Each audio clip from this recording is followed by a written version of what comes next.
நாம் நினைத்து நடந்தால். கண்கள், ஓவியம், காதல், இசை, தேச நம்பிக்கை, தெய்வ நம்பிக்கை, தன்னம்பிக்கை இம்மூன்றும் தான் மனிதனின் மனம். பிறந்தாய், அழுதாய், சிரித்தாய், தவிர்த்தார், பார்த்தாய், உணர்ந்தாய், படித்தாய், வளர்ந்தாய், சம்பாதித்தாய், சாதித்தாய். இத்தனையும் செய்ததற்கு உன் பின்னால் இருந்து உன்னை சாதிக்க வைத்தது உன் தாய்தான்.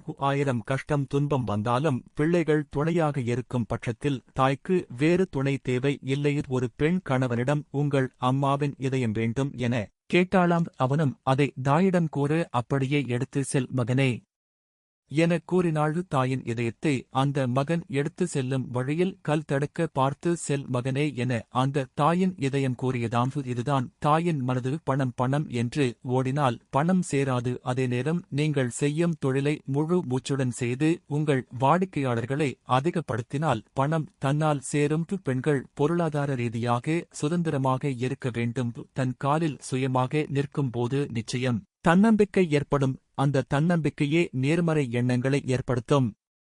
தாய் தந்தையரை பற்றி எந்த ஒரு மன வருத்தம் இருந்தாலும் அடுத்தவர்களிடம் புலம்பாதீர்கள். எனவே நாம் நினைத்தது நடந்தால் சந்தோஷம், நடக்காவிட்டால் பாதுகாப்பு என நினைத்து எந்த சூழ்நிலையையும் சமமாக பாவித்து வாழ்க்கையை அதன் போக்கில் வாழ்ந்து சந்தோஷமாக